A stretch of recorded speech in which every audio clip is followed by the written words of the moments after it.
Welcome to Harvest to Pour, the business of beverages, with your host, Matthew Shipp.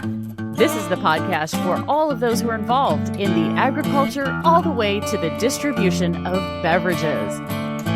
And now your host, Matthew Shipp.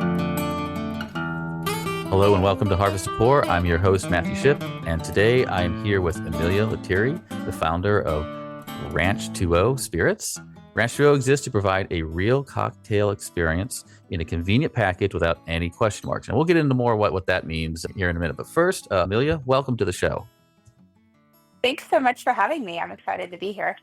Yeah, thanks for taking the time to talk to us. But real quick, let us know a little bit about yourself and how Ranch2O came to be and just the inspiration behind it.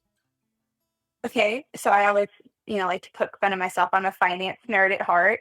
And so I fell into the liquor beverage industry on accident, really. When I came out of college, I majored in finance. I started working for a private equity group. And while there, we bought one of the nation's largest co-packers of beverages. So they co-packed for Monster, Red Bull, Mike's Hard Lemonade. They had their own craft brand of beer. And what was unique about this company is that Red Bull was not producing anywhere else in the United States except this facility. And this facility was also producing their number one competitor, Monster. And this was at the height of the energy drink wars. Wow. And so it was a very compelling company. And that was my primary portfolio company. So I spent a lot of time going back and forth, seeing their operations, working with their teams to kind of right-size operations. And after that, worked for that private equity group for several years. I moved over to 7-Eleven, where I did mergers and acquisitions for them. Okay. And I got to also do a lot of other really cool projects. So I helped with their 7 Select private label brand. I really saw consumer consumption from consumers' eyes. So what we were seeing was that consumers want convenience, they want quality, and they want to be able to share what they're getting easily. And so my family is from far west Texas, and we've been drinking ranch waters forever. I actually thought that everybody knew what a ranch water was just because it was so common for us. Yeah, I'm sorry, going to interrupt a little bit, but take us through ranch water. I think this is going to help explain how your company. So take us through what ranch water is.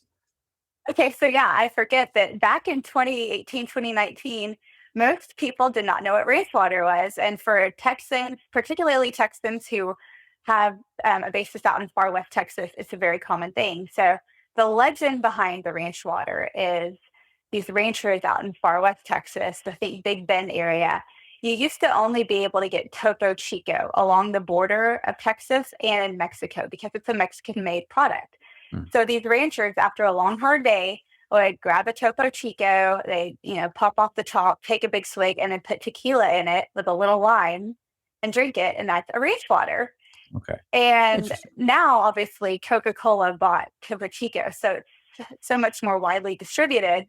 And so that's kind of, I think, what helped the movement of the ranch water was that you can now get Topo Chico to make one.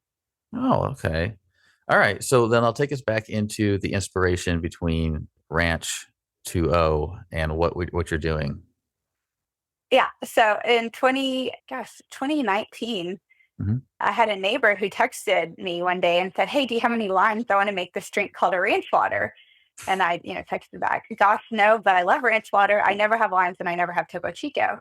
And my husband was sitting next to me and said, "Oh, you think there'd be a pre-made ranch water like Bethany Frankel's Skinny Girl Margarita?" He was thinking in a bottle size. And so I was like, "Yeah, you think so?" So I did a quick Google search and there wasn't one. And so I said, well, there's not one. And he stopped what he was doing and he turned to me and he said, "Well, then you're going to do it." I was like, "Oh, you're so silly. You silly goose," And he was like, "No, Amelia, you've been training for this. Your background in private equity, working with that co-packer, you've seen it from the production side.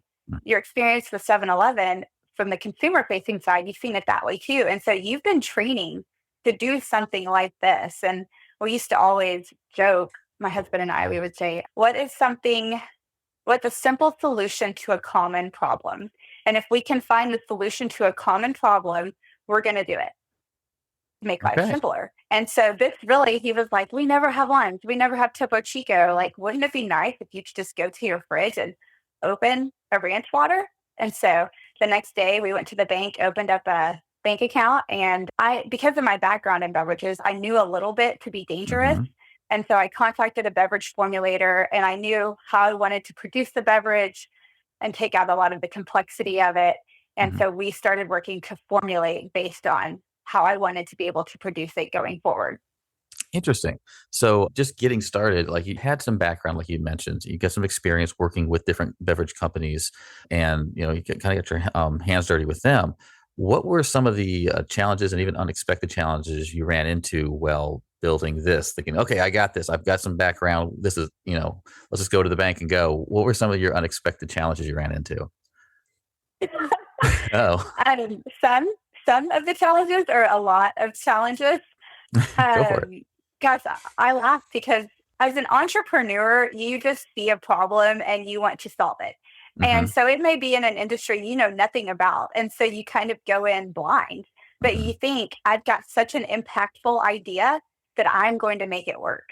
Hmm. And back then, companies were not putting liquor in cans. This was like a foreign concept, really. You had, of course, the beginnings of White Claw and kind of the seltzer movement, but that was still a malt based or a wine based component, the alcohol component. And so in my head, I was thinking, why haven't companies done this before? This is a no brainer. What did you Silly discover? me. You know, I guess kind of just taking it back a step too, because this was not happening. This was not even a segment of the liquor industry. So we really were one of the founders of this whole RTD, ready to drink canned cocktail movement. We were one of the first products to market. And, every state has different liquor laws, and some states are more pro liquor than others. And so I'm in Dallas, I'm in Texas. Texas has very unique liquor laws, so we can only sell our canned cocktails in liquor stores.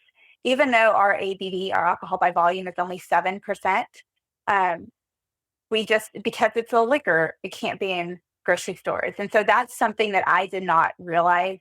I mean, I understood, but I didn't realize all of the complexity it would create just by Mhm. limiting where we could be sold and where Right. consumers could find us even.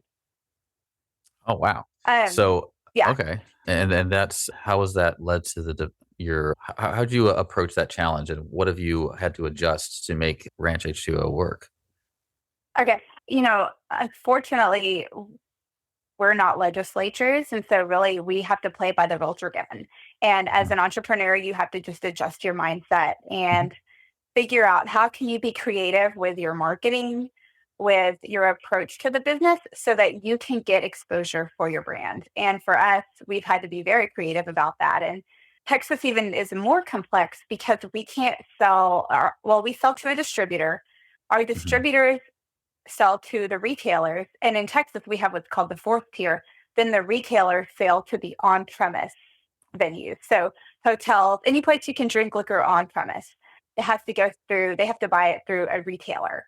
And in Oh, a lot of other states, the distributor can sell to the on premise place right then and there. So that's just another layer of complexity that we have to then get around is once we go into an account, we sell in, then it's saying, okay, hey, who's your class B wholesaler? Who's your retailer?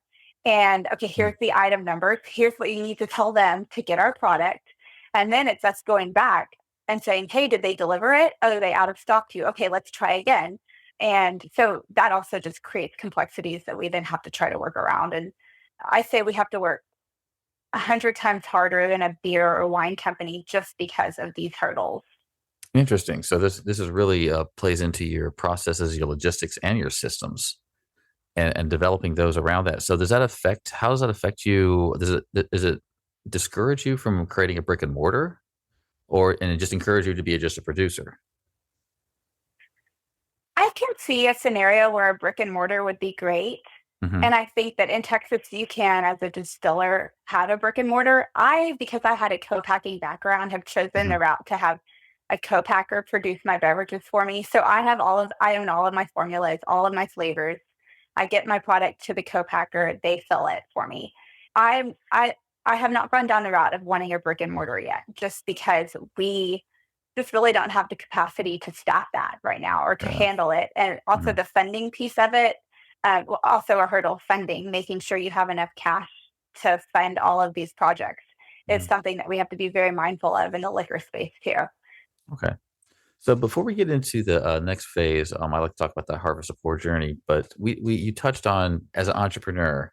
I think you said something really neat. You see an impactful idea and you're going to make it work. Okay, that is definitely the entrepreneur spirit, the entrepreneur mind.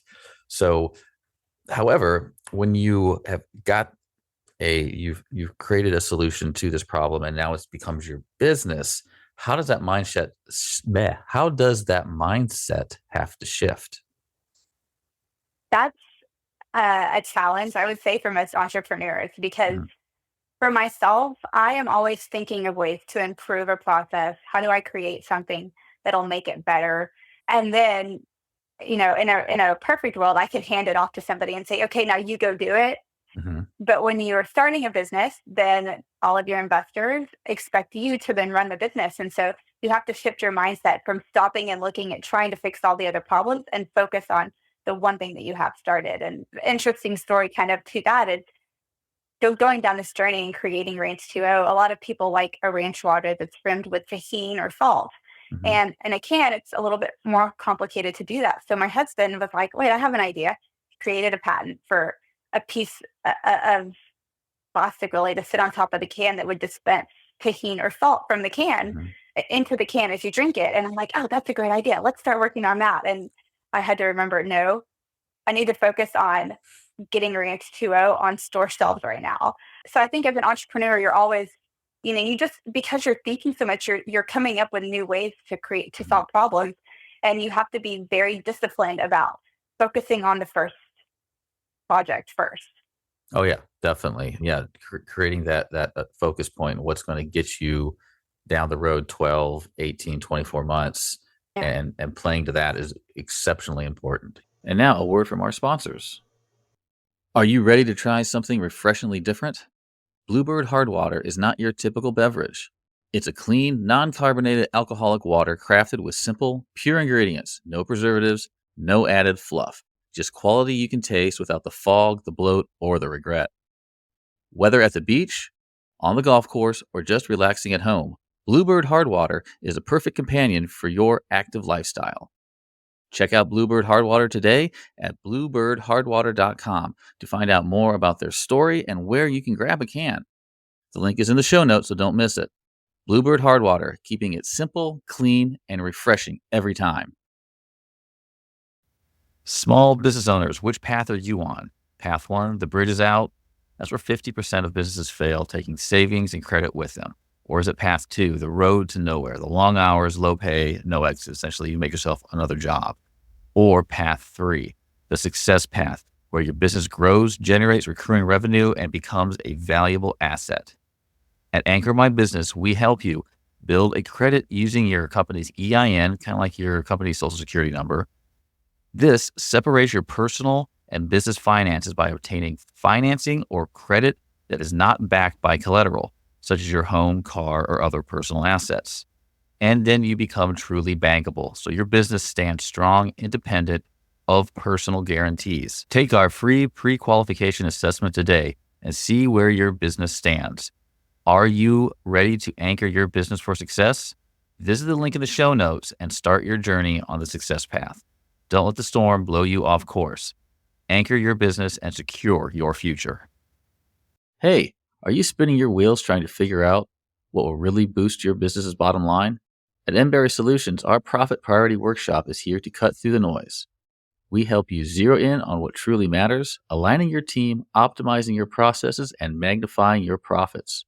Imagine your business running smoother than ever, with every decision and effort leading straight to increased profits. That's what focusing on the right priorities can do.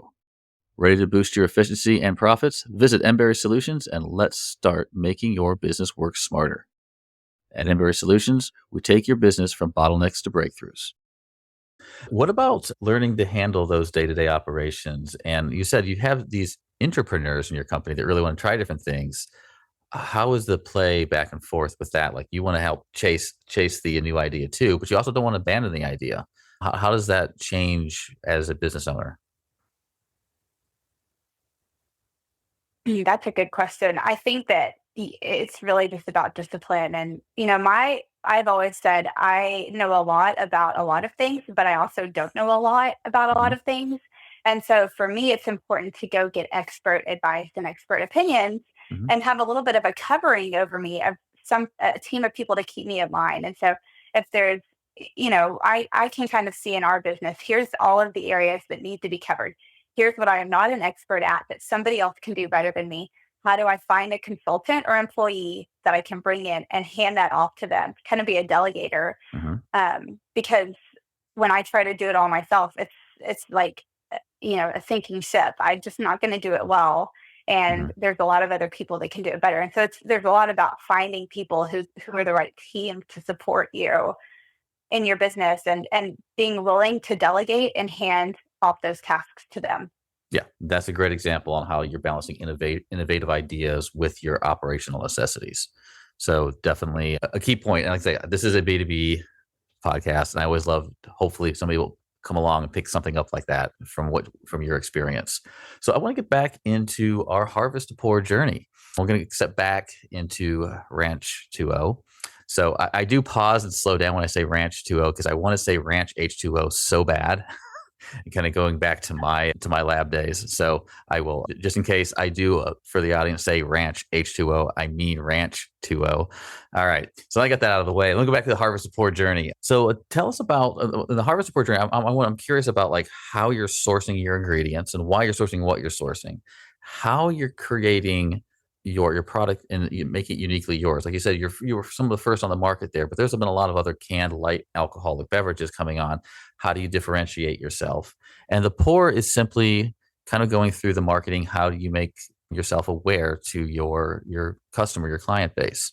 So we're going to take all the way back to the beginning here and talk about the harvest. So talk about some of the ingredients and what you're sourcing to make Ranch 2O. Yeah, great question. And this is really all where it starts is you have to have good quality, what I believe, good quality ingredients so Mhm. that people will drink your stuff. There's a lot of stuff on the market that doesn't taste very good. I have a limited amount of time to drink. I want to make sure that what I'm drinking I actually like and that actually tastes good. What I love about Range 2O that I consistently hear, we actually joke that even in tastings or being out in the field, when people try our products, they look at us and their eyes get big and they say, "Oh, that actually tastes good." Huh. That's like their first response because there's so many other products on the market that they are drinking that don't taste good. So I went to a beverage formulator, and like I said, I knew enough about manufacturing and the Mhm. intricacies of that I was very specific. Like we created our own flavors. We use extract oils instead of raw fruit preserves because what happens with like citruses, for example, so limes. Let me give it to you an example of an orange. Sometimes when you get an orange and it is juicy and delicious and sweet, Oh yeah. well, then you can pick up a same orange from the same batch and it is sour. Mhm. And so one of the complexities of creating a drink is that you want a consistent flavor. And so if you're using fresh juices, then you can't guarantee that it's always going to taste that sweet or that tart. And so Mhm. we took those extracts and created flavors so that we have the same flavor profile every time you open a can so that you know what you're going to get. We don't have to go rebalance the sugar levels. Mhm. So we kept it clean. Also, when you're producing with fresh fruit, the pulps actually cause a lot of damage to the pipes in the machine. So it causes a lot of issues. Hmm. So it really limits the facilities that you can produce products in. And so I said, hey, there's limited co-packers out there anyway. I want my product to be able to just go on any line. So we worked with the beverage formulator, created our flavors, and then probably my husband's favorite part was then we went through a lot of different tequilas because I believe that a rainwater has to have good tequila. And if it doesn't have good tequila, it's going to make or break the drink because Mhm. a rainwater at its core is tequila, soda water, lime. So we had all these tequilas brought in, all lined up on the counter and started tasting them. And, my husband gets down to the fourth shot and he's like, I love this. This is so much fun. And I was like, we need to put you to bed, honey. And so one of the hard things about creating different flavors for an alcohol brand is that you can only try so many before you're tipsy, Oh and you yeah. can't really taste anything anymore. So you have to take it real slow. We have four. We talked a lot about the ranch water, but we actually have a classic margarita, a cranberry vodka soda, and a gin fizz that we also formulated to really cover the flavor profiles of Americans and what they're drinking. And so that kind of bringing in the vodkas, bringing in the tequilas, it was very decision based on, does this taste good? Will people continue to drink this? Then we even went so far as playing with the carbonation levels. When I'm drinking really carbonated drinks, I tend to burp. That's embarrassing in a social situation. Nobody wants to be at happy hour and have somebody burp in their face. So we played with the carbonation levels to try to limit that, because we expect people to be drinking our drinks out at social events. What else did we do? Oh, well, so we created a classic margarita. That's the number one cocktail in the US. And so what's interesting about when we were formulating that one was you start drinking a lot of different margaritas and you start saying, what does the margarita actually taste like? Because every restaurant you go to, a margarita is going to be very different. So finally, at the end, I was like, we're driving ourselves crazy. Yeah, it's crazy. The big thing we wanted on that was my husband, when he drinks margaritas, he gets kind of lockjaw. That tartness really kind of ties up his mouth. And it's almost like you have to start licking your mouth a lot to kind of open it back up. And so we were really conscious about, can somebody drink this? Can they consume more than one can? So we played with that flavor profile. A cranberry vodka soda, I say that's like your intro to liquor 101. Who didn't start with a cranberry vodka at the bars? That one, the complexities of creating a cranberry to put in a can is very difficult, because if you do it, it can taste like cough syrup.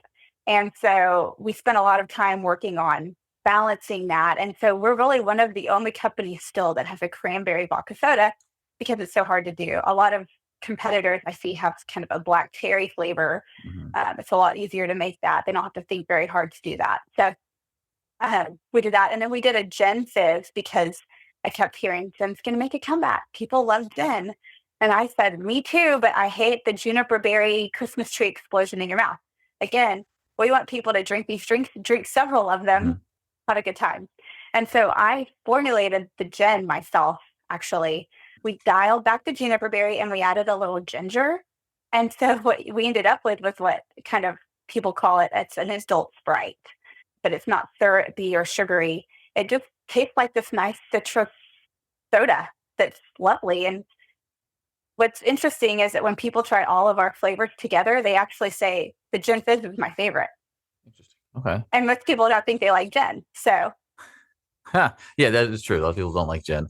So you said you were formulating some yourself and working with a formulator?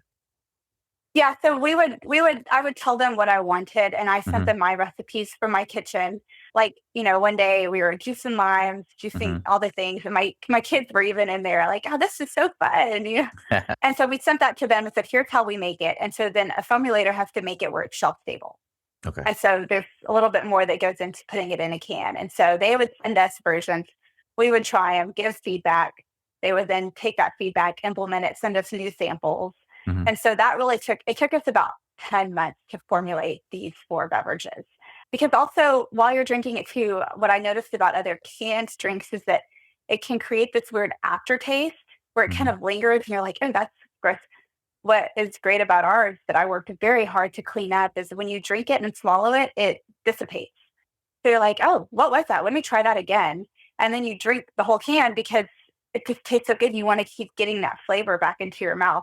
There's no lingering kind of erythritol type additive flavors in the back of your throat. Okay. So along these 10 months, I expect you were doing a lot of customer testing and just getting the opinions and friends and family and all of that. Yeah, we would bring in, a guy who runs the liquor department for a big chain store here in Texas. So we got his feedback. In the same meeting, we had an FBI agent come in and try it. And so really I wanted to see, what does somebody in the industry like? Yeah. And what does just a normal person like? And I like the diversity. So we had, our friends loved it because we would just show up with all these samples and say, line up. Excellent. I'll have to find some friends like that. All right. And then now take us a little bit. This is great. I love the origin of how much work you put into the flavor profile, both at home and working with the formulators, and really nailing down, really getting specific onto like, okay, what's more than the flavor? Like you said, like especially the aftertaste part. I really like the fact that you're focusing on that, and how can we get rid of that? So a lot of that entrepreneur is still there. You're just really focusing it at this point by creating that. So take us into, we're going to the pour real bit. Pour is kind of the marketing. How have you been getting the word out, and how have you been, creating those clients and customers to keep on coming back for more? Yeah.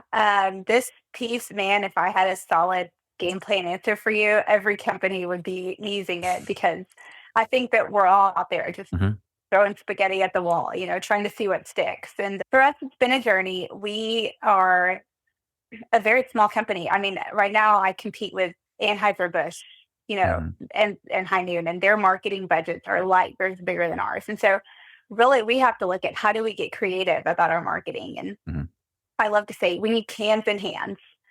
Some people in the industry say we need sips on lips.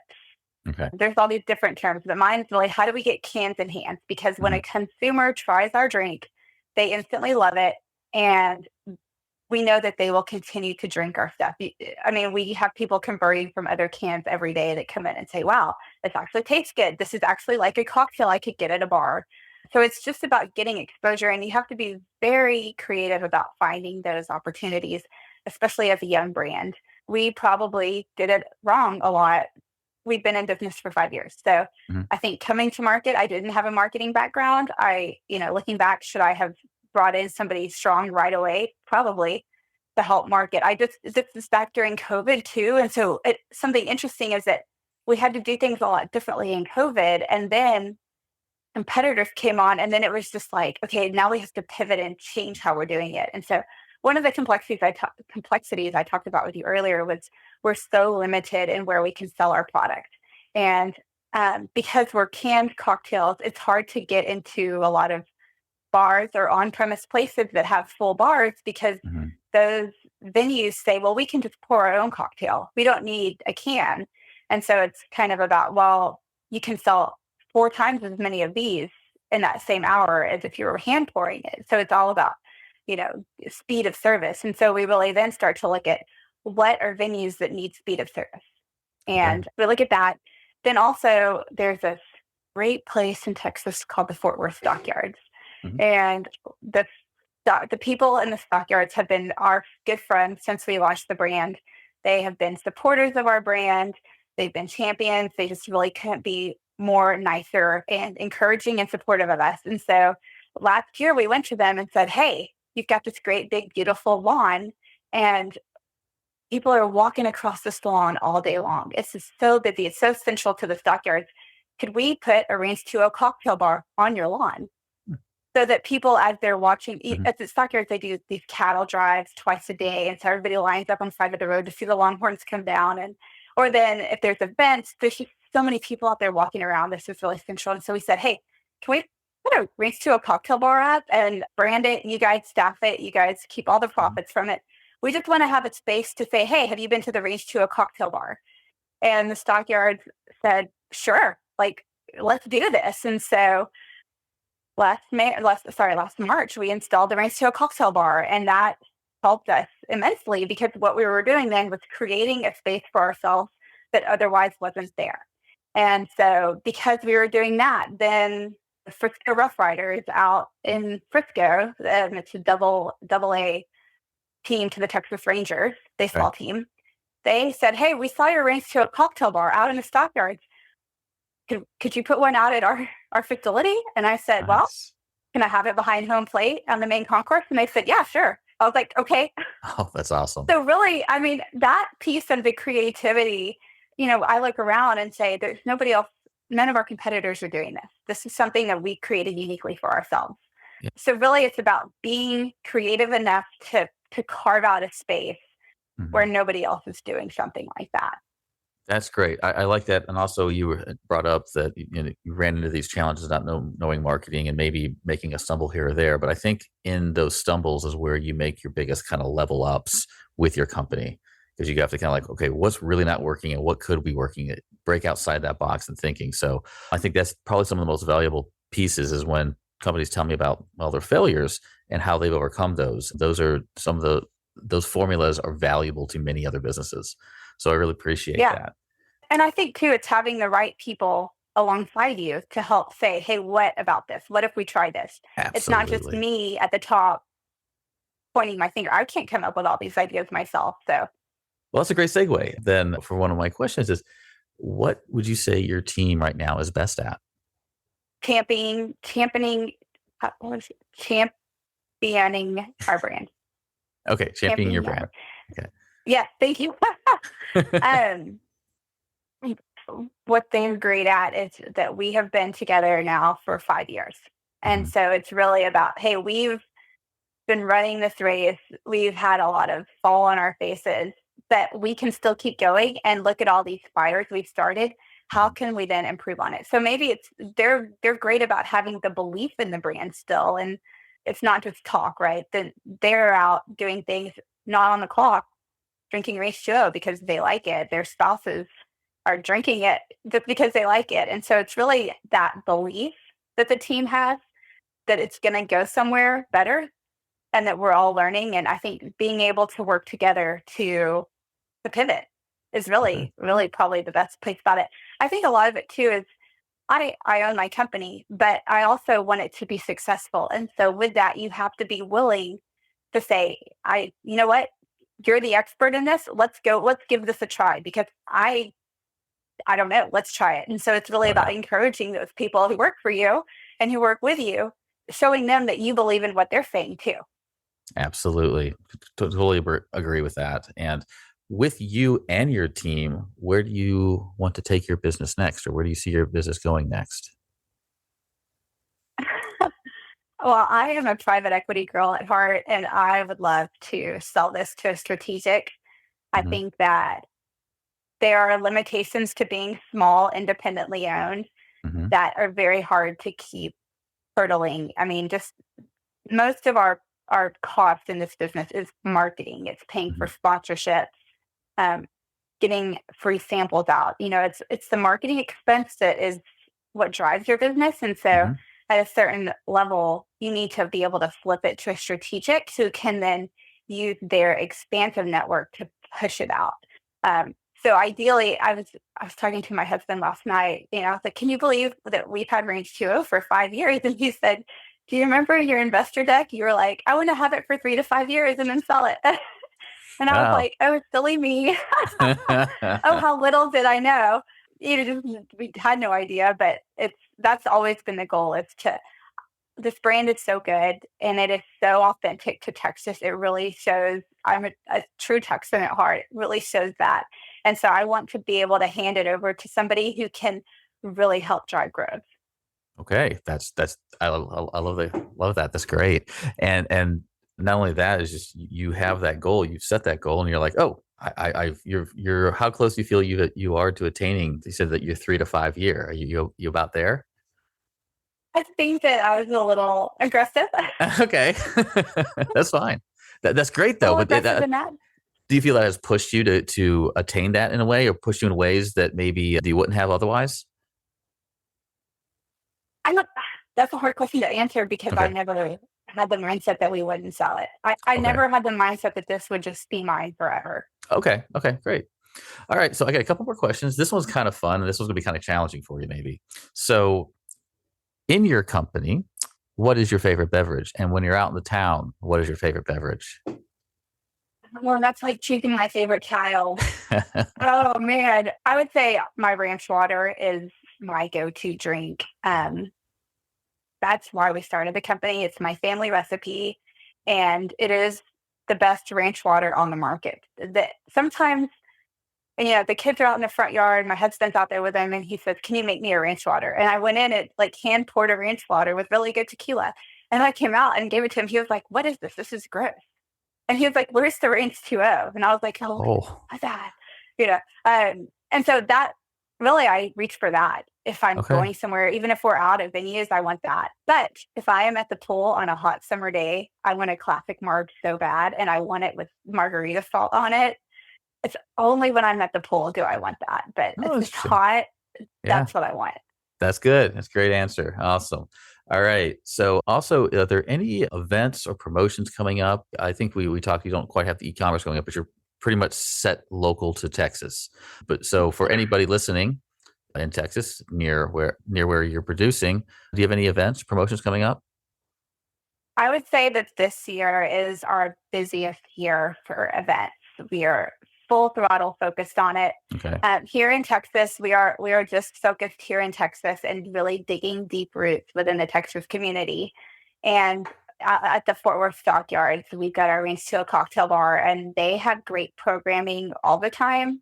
Coming up, spring break is a huge week for them, and so we'll have the Ranch2O cocktail bar out. I know that Fort Worth is hosting the AAC's women's basketball tournament. And so there'll be some big TVs, like official TVs set up on the lawn where people can go watch the basketball games, drink a Ranch2O cocktail at the same time. So we have that. We have the Frisco Rough Riders sponsorship. I think season opener is April 4th for them. So that's going to be a big push. They also have some college baseball going on ahead of time. And so we're kind of doing some soft launches out there. We also have, we try to be really involved in the community. Veritech Bank Golf Tournament, it's in April. That's the only Corn Ferry Tour tournament in Texas. So we're a part of that. Then there's a charity that we love here in Dallas. It is called the Ride School of Dallas. And they provide schooling for children with Down syndrome. And so we love to partner. There's a group of men here called the Touchdown Club. And they do a lot of events to raise money for the Ride School of Dallas. And so we love to help with those events. They have an annual barbecue happening out at Fair Park, which is kind of this huge place in Dallas where they do the State Fair of Texas. So we'll be out there with all of our drinks. And then in Round Top, if you're outside of Texas, you're probably like, what is Round Top? Round Top is this weird small town in Texas where women go to shop. And so it used to be for antique furniture, and now it's for all kinds of clothes, like Luke Casey Boots is out there. There's just all kinds of really cool groups 2 times a year. And so we love to do the bars out there. There's a couple of different retailers that we always have the Ranch2O cocktail bar set up for their guests while they're shopping. So those are just some big ones that I have kind of right now. We're very active. That is great. I mean, this would be great if anybody's thinking about having a vacation this spring going down to Texas. Amelia just provided you with a litany of activities that Ranch2O is going to be at, so you can just go down there, grab a drink, and just hop one, and you never have to change your drink. It's pretty perfect. Yeah. I agree. Yeah, of course. So Amelia, I really want to thank you. This has been a great story from your finance background to kind of taking on that. Hey, I've got some experience and taking on that entrepreneurial challenge that your husband put before you, making it happen over 5 years, and just being impactful with you and changing your mindset from that entrepreneur to business and the challenges you overcome to do that. And this is a great story. And then your marketing piece, I think that's going to be really, really valuable for anybody listening as well. How you've just, maybe you stumbled a little bit, but you picked back up and you found a new way of putting your product out there that nobody was really thinking about. And that's very, very entrepreneurial. And I'm sure the team's value, the value you have in your team definitely shows through and what and how it's growing. So again, thank you very much for being on the show, and best of luck to you and Ranch2O. Thank you so much. I'm so glad we got to chat. This was fun. Yeah, me too. All right. I will talk to you soon. Thank you.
Thank you for listening to Harvest to Pour, the business of beverages with Matthew Shipp.